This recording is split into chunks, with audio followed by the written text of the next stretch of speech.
नमस्ते, म सन्तोष सिरहाली हजुरहरूको माझमा आज एउटा अनौठो प्रेम कथा लिएर आइसकेको छु। सधैँ हामीहरू यो कथालाई मैथिली भाषामा सुन्ने गर्थ्यौँ, तर आज चाहना र इच्छाअनुसार आज यो प्रेम कथालाई नेपालीमा भन्ने गर्छु र मलाई विश्वास छ हजुरहरू पनि यो कथालाई अन्तिमसम्म सुनेर साथ दिनुहुन्छ। तपाईहरूको माया प्रेमले आज यो Maithili star entertainment YouTube channel 7000 subscriber भन्दा पनि बढी भइरहेको छ। तपाईहरूलाई धेरै धेरै धन्यवाद छ र तपाईहरू पनि आफ्नो प्रेम कथा बनाउनुहुन्छ भने मलाई सम्पर्क गर्नुहोला। मेरो मोबाइल नम्बर 9827748199 हो र यो कथालाई लाइक, सेयर र कमेन्ट गर्नुहोला, किनकि म हरेक भिडियोको अन्तमा कमेन्ट गर्नेहरूको नाम राख्ने गर्दछु। त समय व्यर्थ नगरेर हामी कथाको तर्फ लागौँ। आजको कथा पठाउनु भएको छ रोशन शाह। उहाँको घर पोखरियामा छ। पोखरियाबाट पत्र पठाउनुमा रोशनजीलाई धेरै धेरै धन्यवाद। रोशनज्यू कक्षा 9मा पढिरहेको बेला बितेको घटना हो।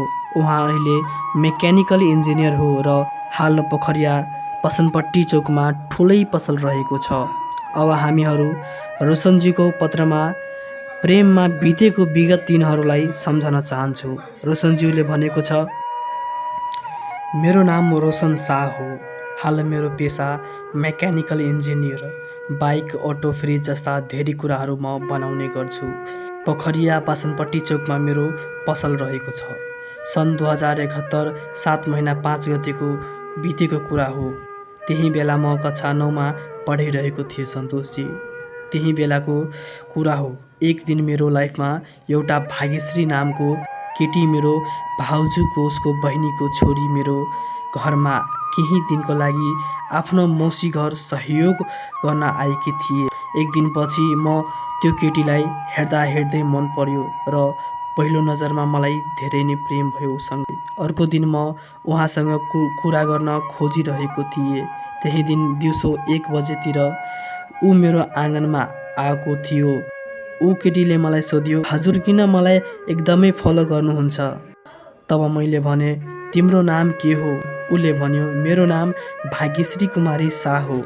तब म भने, तिम्रो घर कहाँ छ? तब उसले भने, मेरो घर गोलबजारमा छ, आर्मी क्याम्पको ठिक दक्षिण साइडमा। हे भगवान्! उनले भन्यो, तपाईँको नाम के हो? तब म भने, मेरो नाम रोशन कुमार शाह हो। उसले सोधे, भाग्यश्रीले मलाई सोधे कि तिम्रो एम के हो रोशनजी? तब म भने, मेरो एम मेकानिकल इन्जिनियर हो। मैले भन्यो, अनि तिम्रो एम के हो भाग्यश्री? तब उसले भने, मेरो एम टिचर हो। ए, भाग्यश्रीले भन्यो, इन्जिनियर बनेपछि पार्टी दिन्छौ नि? तब म भने, म त दिन्छु नि, कहाँ दिनुपर्छ पार्टी? मैले भने, अहिले त्यो कुरा छाडिदेऊ। त्यतिकैमा त्यो केटीले मोबाइल नम्बर माग्यो। तब म आफ्नो मोबाइल नम्बर दिएँ। म पनि उसको मोबाइल नम्बर मागेँ। तब ऊ पनि आफ्नो मोबाइल नम्बर दिए सन्तोषजी। त्यतिकैमा कुरा गर्दा गर्दै त्यो केटी मेरो आँगनबाट गइसक्यो। एक मिनटमा त्यो केटीको खबर लिन थाल्यो म। एक दिन बिहानै उठ्दाखेरि म टोयलेटतिर जान लाग्यो। बिहानै चापाकलमा उसले मुख धोइरहेको थिए। हे भगवान्! त्यतिकैमा मैले सोधेँ, ए म्याडम, सकाइदिन्छु पानी क्या? ए बुढा, यो त सबै म तिम्रै लागि गर्छु नि। त्यो केटी त्यतिकै भन्दै मुख धोएर ऊ गयो र म जति बेला पनि त्यो केटीको नाम र बारेमा कति बेला कुरा गर्छु र कति बेला भेट्छु त्यति नै म सोचिरहेको थियो। एक दिन मेरो रुममा आयो र सोध्यो कि, ओइ बुढा, के जति बेला पनि खाली के हेरिरहेको हुन्छौ? के थाहा छैन बुढा, म तिमीलाई नै माया गर्छु?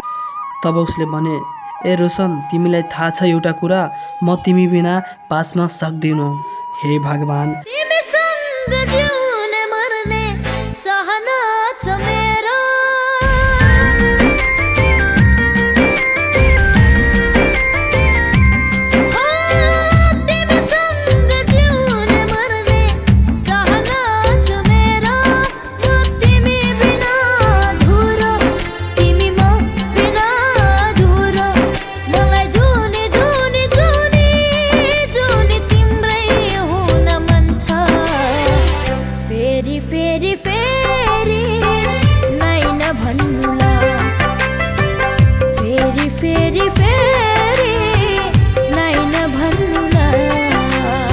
यसरी हामीहरूको दिन बित्दै गयो। हामीहरूको त्यो दिनदेखि ठुलो बुबा थाहा पाउनुभयो।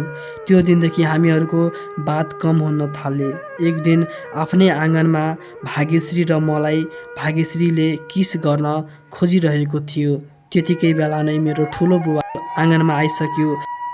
हामीहरू यो कथा धेरै ठुलो भएको कारणले 2 सिक्वेलमा गर्ने गर्छौँ र यो पहिलो सिक्वेल हो र पहिलो पाठ हो र अर्कै पाठमा फेरि म आउने गर्छु र हजुरहरू पनि यो कथालाई अन्तिमसम्म सुनेर साथ दिनुहुन्छ मलाई पक्कै विश्वास छ। र अर्कै भिडियो जस्तै यो भिडियोलाई पनि, यो प्रेमको कहानीलाई, यो कथालाई पनि अर्कै किसिमको माया प्रेम गर्ने र छिटोभन्दा छिटो यो च्यानललाई सब्सक्राइब गर्नु र बेल आइकनलाई प्रेस गर्नु, किनकि हामीहरू यस्तै भिडियो ल्याउने गर्छौँ र चाहना र इच्छा अनुसार भिडियो बनाउने गर्छौँ। धेरै धेरै धन्यवाद। भेट्दैछु योको पार्ट 2 मा। आज रोशनजीको लागि म यो सङ प्ले गर्दैछु। धन्यवाद। ज्योतिले आएर दिन्छु पनि भन्न सक्दिन म,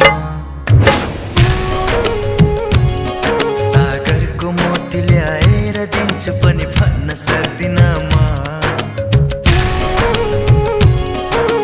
जुनको ज्योतिले आएर दिन्छु पनि भन्न सक्दिन म, सागरको मोतीले आएर दिन्छु पनि भन्न सक्दिन म त सक्ने कुरा गर्छु, भन तिम्रा लागि मर्छु। म त तिमी बिना पागलै हुन्छु, एक्लै एक्लै हाँस्छु, हो एक्लै रुन्छु। म तिम्रो भइसके तिमी मेरी बन्नुला, नाइ नभन्नुला।